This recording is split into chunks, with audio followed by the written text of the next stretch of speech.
Bismillahirrahmanirrahim. Assalamualaikum warahmatullahi wabarakatuh. Allahumma sholli ala sayyidina Muhammad wa ala alihi wa sahbihi wa ummatihi ajma'in. Rabbi zidni ilma wa rizqni fahma. Rabbi shrah li sadri wa yassir li amri wa hlul 'uqdatam min lisani yafqahu qawli. Amin ya rabbal alamin. Mari kita bersama mengaji sebentar, sekitar 5 menit, membaca kitab Lubabul Hadis. Ini bab tentang keutamaan kalimat La ilaha illallah, halaman 21. Jadi La ilaha illallah kalimat tauhid, makanya syahadat kan ada syahadat itu syahadat tauhid dan syahadat rasul. Jadi yang pertama kali kesaksian terhadap tiada Tuhan yang berhak disembah kecuali hanya Allah, dan hanya Allah jilah Tuhan di jagat raya alam semesta ini. Kemudian syahadat Rasul itu kesaksian kita bahwa Nabi Muhammad itu memang hak seorang Nabi utusan Allah. Ya, kalimat La ilaha illallah ini adalah yang namanya miftahul jannah. Jadi kuncinya surga. Jadi orang tidak mungkin masuk surga tanpa mengucapkan kalimat La ilaha illallah. Makanya nanti yang terakhir itu seandainya kata orang itu sudah pernah sholat sekalipun, saya pernah baca La ilaha illallah, mungkin pada saat ijab qabul nikah gitu ya, itu nanti tetap dia bergerak neraka, nanti tetap dia selama dia La ilaha illallah tapi murni. Artinya La ilaha illallah dia tidak pernah mensekutukan Allah. Tapi kalau kita La ilaha illallah lafal kita, tapi kalau dalam praktek kehidupan kita masih mensekutukan Allah, contoh itu kan makanya kan musyrik itu kan tidak bisa diampuni. Contoh menyembah pohon, meyakini benda-benda dan sebagainya bahwa ada kekuatan selain Allah, itu musyrik. Mau baca La ilaha illallah 1000 kali, musyrik tidak terampuni. Jadi contoh bodoh aja, bodoh nakal jahat baca La ilaha illallah tapi tidak pernah musyrik, masuk neraka pasti karena jahat. Tapi nanti itu akan diangkat. Kalau musyrik tidak bisa. Kuncinya itu adalah La ilaha illallah. Makanya saya hati-hati saya dengan musyrik. Ini saya bacakan. Man qala yaumi la ilaha illallah Muhammadur Rasulullah mi'ata marrati ja'ata yaumil qiyamah wajhukal hadi.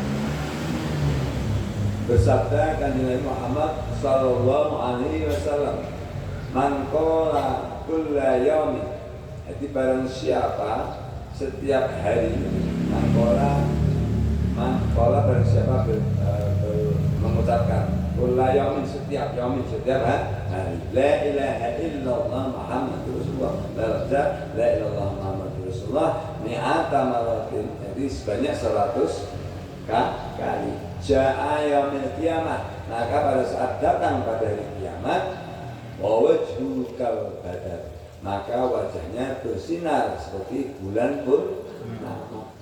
Kemudian yang berikutnya Nabi Muhammad bersabda, zikir yang paling utama adalah La ilaha illallah, dan doa yang paling utama adalah Alhamdulillah. Ini kan ilmu. Jadi makanya fa'lam annahu, ketahuilah, fa'lam, ketahuilah, annahu, sebenarnya La ilaha illallah, tidak Tuhan selain Allah.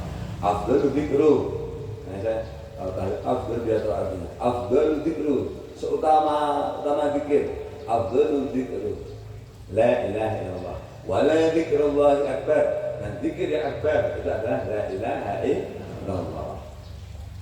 Kemudian Nabi Muhammad bersabda, Allah Ta'ala berfirman, La ilaha illallah adalah ucapanku dan aku adalah Allah, dan siapa yang mengucapkannya maka dia masuk bentengku, dan barang siapa yang masuk bentengku maka dia aman dari siksaku. Kemudian yang ke-14, sampai kalah zakat badan-badanmu semua dengan ucapan La ilaha illallah. Jadi zakatnya badan kita membersihkan. Zakat itu kan artinya membersihkan. Itu dengan kalimat La ilaha illallah. Makanya tidak salah kalau ada yang orang itu tarekat La ilaha illallah, itu ya tidak salah, memang caranya demikian. Karena tarekat Qadiriyah, Naqsyabandiyah, memang caranya memasukkan gitu. Jadi daripada kita nggak pernah baca, ya enggak? Habis dia 40 kali la ilaha illallah, la ilaha illallah. Itu kan orang tua zaman dulu itu, nah, yang pegang tasbih itu ya baik, sangat baik. Kenapa? Karena kalimatnya, lesannya basah selalu dengan zikir.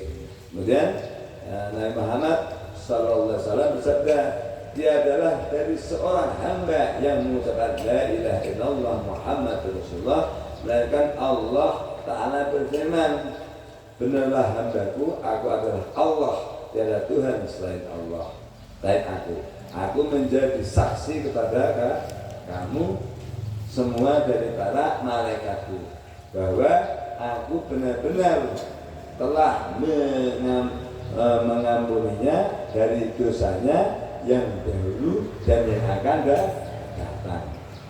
Kemudian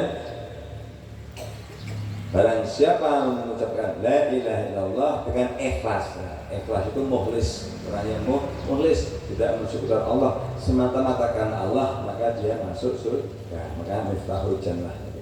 Kemudian nomor 11, barang siapa yang permulaan ucapannya la ilaha illallah dan akhir ucapannya la ilaha illallah serta dia melakukan 1000 kejelekan, jika dia hidup 1000 tahun, maka Allah akan menanyakan dosanya, tidak menanyakan dosanya sama sekali. Tapi ini pakai logika. Kalau orang suruh baca la ilaha illallah di awal sampai akhir, apa iya saya sempat berbuat dosa, paham nggak? Jadi tidak boleh dimakan mentah, tidak mungkin. Makanya akan malu sendiri kan. Itu ada kisah seorang kafir semua dari Muhammad ini.